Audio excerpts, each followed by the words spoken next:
siswa Sekolah Vokasi Universitas Gadjah Mada, Program Studi Teknologi Rekayasa Perangkat Lunak. Pada kesempatan kali ini, saya akan menjelaskan kepada teman-teman semua mengenai spinner dan juga detrigger yang ada di dalam Android Studio. Pada kesempatan kali ini, untuk tampilan yang akan saya tampilkan yaitu tampilan UI dari pemesanan tiket pesawat online. Mungkin di sini langsung saja saya jelaskan untuk tampilannya seperti yang ada di tampilan layar bagian kanan. Lalu untuk penjelasan kodenya yang telah saya buat, untuk layout yang ada di dalam tampilan Android ini, saya menggunakan linear layout dengan orientasi vertikal, dan di dalam layout ini saya mengatur padding dengan lebar 16 dp. Setelah itu, pada bagian elemen yang pertama, paling atas, sini saya membuat layout kembali yang berisikan button, tag view, dan juga button. Jadi dalam layout ini terdapat dua button, di mana di tengah-tengah button terdapat tag view. Untuk button yang pertama, terdapat button yang digunakan untuk tombol kembali. Di sini untuk buttonnya saya ubah dan saya berikan background anak panah ke kiri. Pada tag view di sini terdapat tulisan tiket pesawat yang merupakan judul atau title dari halaman yang sedang dibuka.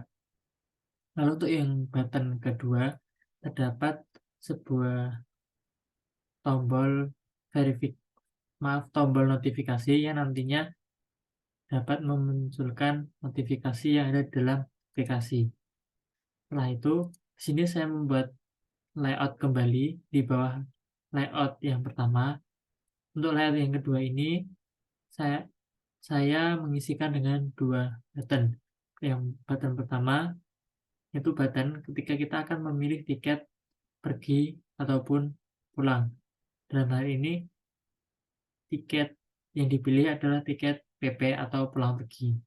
Lalu, button yang kedua adalah button yang digunakan untuk memilih tiket dengan tipe ataupun jenis multi kota. Jadinya nantinya ada beberapa kota. Namun, disclaimer saya tegaskan kembali bahwa kode yang saya buat ini hanyalah UI atau user interface ataupun tampilan dari halaman pemesanannya saja. Setelah itu, di sini untuk bagian pengisian data, saya menggunakan buah card view yang saya beri ID card_view. Dalam card view ini, saya mengatur gravity-nya di center, yang artinya card view ini berada di tengah dan bersifat vertikal, kanan ke kiri itu posisinya berada di tengah atau center, dengan width match parent, height wrap content, dan untuk margin top. Nah, margin top ini digunakan untuk mengatur jarak antara elemen card view dengan elemen yang ada di atasnya. Itu layout pada button pulang pergi atau pergi pulang dan juga multi kota. Untuk marginnya saya atur 10 dp dan card border radius digunakan untuk mengatur kelengkungan pada card view-nya. Di sini untuk kelengkungannya saya atur 4 dp. Nah, di dalam card view ini saya menambahkan atau mengatur layout, linear layout. Nah, linear layout yang ada dalam card view ini digunakan untuk mengatur elemen-elemen yang ada di dalam card view ini agar memiliki layout linear. Untuk yang elemen yang pertama di dalam layout card view ini terdapat text view, buah teks yang bertuliskan keberangkatan. Lalu di bawah teks keberangkatan ini saya menambahkan sebuah spinner. Spinner ini nantinya akan menampilkan beberapa kota keberangkatan, dan di bawah spinner ataupun pemilihan kota ini saya menambahkan tag view dengan tulisan tujuan dan spinner kembali. Untuk spinner keberangkatan dan juga spinner tujuan, di sini nantinya kota yang akan ditambahkan adalah sama, karena di sini saya hanya membuat satu buah array yang dipakai pada kedua spinner tersebut. Setelah itu saya membuat di bawah spinner tujuan, saya membuat text view dengan isi tanggal keberangkatan. Nah, di bawah tanggal keberangkatan ini saya menambahkan layout kembali yang digunakan untuk memilih tanggal keberangkatan. Di sini ada text view dan juga button. Nah, button ini nantinya ketika diklik akan menampilkan date picker yang digunakan untuk memilih tanggal keberangkatan. Di bawah bagian input tanggal keberangkatan terdapat text view kembali yang berisikan waktu keberangkatan. Nah, di bawah text view waktu keberangkatan ini terdapat layout kembali. Jadi untuk bagian form ini karena di dalam itu terdapat dua elemen dalam satu baris. Sini saya membuat layout. Nah, layout untuk yang waktu keberangkatan sama dengan yang ada di dalam tanggal keberangkatan. Hanya saja nanti di bagian main activity-nya untuk button ini dibedakan. Untuk yang button dengan ID BTN tanggal nanti akan memunculkan tanggal, dan button yang ada di waktu keberangkatan dengan ID BTN waktu nantinya akan memunculkan sebuah date picker seperti itu.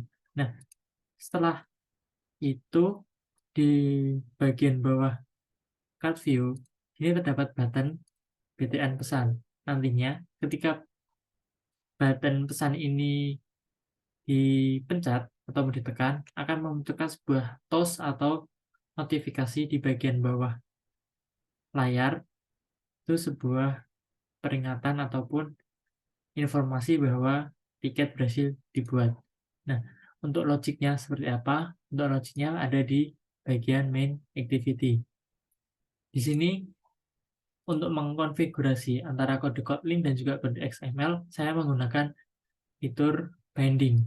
Nah, untuk fitur binding ini diatur di dalam activity yang sedang digunakan. Karena kita menggunakan main activity, maka untuk isi variabel binding kita isi dengan activity main binding. Lalu di sini seperti biasa membuat binding yang berisi layout dari activity main.xml. Nah, di sini saya mendeklarasikan atau mengisikan variabel dengan nama kota yang isinya merupakan array list dari kota-kota. Untuk list array kota, saya mendefinisikan atau saya mengisikan di dalam bagian string.xml. Jadi untuk string.xml ini berada di folder values. Nah, di sini array saya berikan nama kota, lalu item. Item ini nantinya data yang akan ditampilkan di dalam spinner pemilihan. Untuk yang di bagian tampilan itu nanti data-data yang ada dalam string dengan nama array kota ini akan digunakan dan akan tampil di bagian spinner kota keberangkatan dan kota tujuan. Setelah saya definisikan di dalam main activity, lalu saya di sini membuat logic ataupun action ketika beberapa tombol ataupun spinner dipencet. Untuk yang pertama, di sini terdapat kode yang digunakan untuk mengatur spinner ataupun memunculkan list-list kota yang sudah kita buat di dalam string. Ini muncul di bagian spinner. Untuk bagian city adapter .set dropdown view resource ini digunakan untuk mendefinisikan kembali dropdown item yang kita gunakan. Lalu di sini teks keberangkatan ini merupakan ID dari spinner yang pertama, yaitu spinner keberangkatan. Nah, untuk spinner teks keberangkatan itu diisikan menggunakan kodenya seperti ini. Jadi ini ID-nya, .adapter, lalu value dari list dropdown kota. Untuk tujuan juga sama, txt tujuan ini ID-nya, lalu adapter, lalu diisikan dengan adapter yang sudah diisi dengan list-list atau array kota yang kita buat di dalam string. Lalu di sini ada deklarasi ataupun pembuatan date picker. Di sini saya date picker menggunakan dialog. Jadi ketika nantinya button tanggal itu dipencet, nanti akan memunculkan sebuah dialog yang digunakan untuk memilih tanggal keberangkatan. Yang pertama, di sini saya mendeklarasikan sebuah variabel bernama C. Nah, C ini berisikan objek dari calendar.getInstant. Ini merupakan salah satu modul ataupun modul yang ada di dalam Studio ini. Nah, di sini untuk mengambil tahun, bulan, dan juga tanggal, variabelnya seperti ini. Variabel yang pertama, variabel tahun, saya isikan dengan year, lalu sama dengan, nah ini merupakan objek variabel yang berisi objek kalender tadi, lalu get. Nah, di sini kita isikan dengan calendar.year, yang artinya kita ambil tanggalnya. Lalu untuk month dan day juga sama. Nah, untuk day ini parameter yang kita masukkan adalah calendar.day underscore of underscore month. Ini. Lalu di sini untuk memunculkan dialognya, kodenya seperti ini. Jadi kita memanggil date picker dialog. Lalu konteksnya seperti ini. Lalu kita deklarasikan dialognya. Lalu kita ambil variabelnya the year, month of year, day of month. Nah, setelah data dipilih, nantinya akan digunakan untuk mengeset di bagian txt tanggal. Txt tanggal ini apa? Txt tanggal itu adalah input teks yang ada di bagian bawah tulisan tanggal keberangkatan. Jadi ketika kita mencet tombol ini, nanti akan muncul date picker. Nah, hasil dari date picker akan muncul di bagian teks view yang ada di sini. Hal yang sama juga berlaku untuk pemilihan waktu. Di sini bedanya hanya pada button tanggal kita menggunakan date picker dialog. Nah, untuk waktu kita menggunakan time picker dialog. Sini ketika kita memencet button waktu, operasi ataupun kode ataupun logik yang ada di dalamnya itu sini saya membuat sebuah variabel dengan nama mTimePicker dengan tipe datanya timePicker dialog. Nah, timePicker dialog ini apa? Ini adalah modul seperti yang ada di dalam modul kalender untuk memunculkan timePicker. Nah, lalu saya membuat variabel mCurrentTime yang berisikan kalender juga. Lalu hour memanggil ataupun mencari jam, minute mengambil menit. Jadi di sini nanti untuk waktu yang diambil adalah jam dan juga menit. Nah, di sini mTimePicker ini digunakan untuk menampilkan time picker dialog. Seperti ini. Nah, untuk konteksnya sama karena kita di dalam main activity, maka konteks diisikan this main activity, lalu objeknya. Nah, dalam time picker dialog ini kita membuat suatu kelas dengan nama onTimeSet. Nah, kelas ini merupakan override dari kelas yang sudah ada di dalam modul time picker dialog.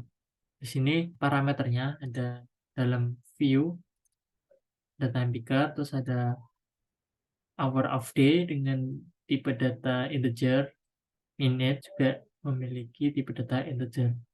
Setelah data berhasil pencet ataupun dipilih, nanti pada bagian text view, nah di teks waktu kita men-set teksnya.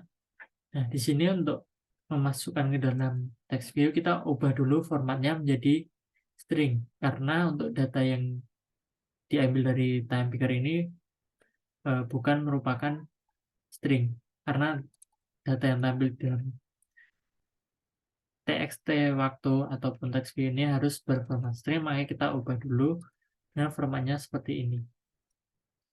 Ini adalah format jamnya, lalu ini adalah jam, dan ini menit. Nah, di sini saya mengeset is 24-hour view false, yang artinya untuk jam yang akan tampil nantinya hanya dari jam 000 sampai 12.00, yang artinya kita harus memilih zona waktunya. Dalam artian itu waktu yang kita masukkan adalah AM ataupun PM. Nah, di sini untuk memunculkan time picker dialognya kodenya seperti ini. Lalu untuk bagian button pemesanan, ketika kita memencetnya, nah di sini saya membuat 4 variabel: keberangkatan, tujuan, tanggal, dan waktu. Nah, masing-masing variabel ini saya gunakan untuk menyimpan dari input yang ada di dalam tampilan ini. Untuk input yang pertama itu kota keberangkatan, lalu yang kedua tujuan, kota tujuan, yang ketiga adalah tanggal keberangkatan, yang keempat adalah waktu keberangkatan. Nantinya ketika data sudah berhasil diambil, sini saya menampilkan sebuah toast ataupun notifikasi di bagian bawah layar. Nah, untuk isi ataupun pesan notifikasinya yaitu tiket kota keberangkatan, lalu panah kota tujuan, dalam kurung nanti ada tanggal dan juga waktu berhasil dibuat. Lalu toast length short ini digunakan length short seberapa lama notifikasi tersebut akan keluar. Kalau short artinya notifikasi ataupun toast yang muncul hanya muncul sebentar, seperti itu. Untuk tampilan ataupun eh, demonya seperti apa, mungkin langsung saja kita coba. Ada tampilan layar ini, bagian kanan terdapat emulator hasil dari kode yang telah saya buat.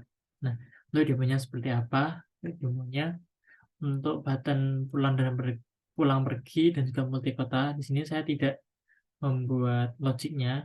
Nah, yang saya buat hanyalah form bagian pemesanan. Nah, data-data yang muncul dalam select ataupun pilihan di kota keberangkatan ini akan sama dengan yang ada di dalam resource array. Lalu mungkin langsung saja saya berikan contoh di sini. Untuk keberangkatan saya pilih Yogyakarta, lalu kota tujuan Bali atau Denpasar. Nah, untuk tanggalnya di sini jika saya mencet pilih akan muncul date picker yang ada di dalam main activity. Nah, sini ketik ini untuk tanggal keberangkatan, ini saya pilih saja tanggal hari ini, tanggal 24 September. Lalu untuk waktu keberangkatan, saya pilih jam 9.15 AM. Lalu saya klik OK. Sini muncul 9.15.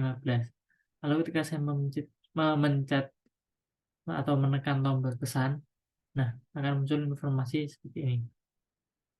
Tiket Yogyakarta, Bali, atau Denpasar, tanggal dan juga waktu berhasil dibuat. Ini saya contohkan untuk keberangkatan lain dari Surabaya ke Jakarta dengan tanggal keberangkatan yang sama. Lalu untuk waktu saya pilih 10.15. Saya klik oke, karena saya memilih waktunya adalah PM, maka nanti, yang muncul adalah waktu dalam kurun waktu 24 jam. Ini 10.15. Oke, ketika kita pesan akan muncul pemberitahuan seperti ini. Tiket Surabaya Jakarta tanggal 24/8/2023 jam 22.15 berhasil dibuat. Mungkin untuk demo ataupun dari kode yang telah saya buat kurang lebih seperti ini. Mungkin cukup sekian yang dapat saya sampaikan.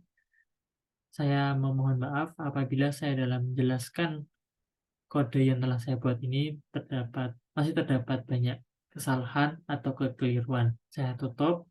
Cukup sekian. Wassalamualaikum warahmatullahi wabarakatuh.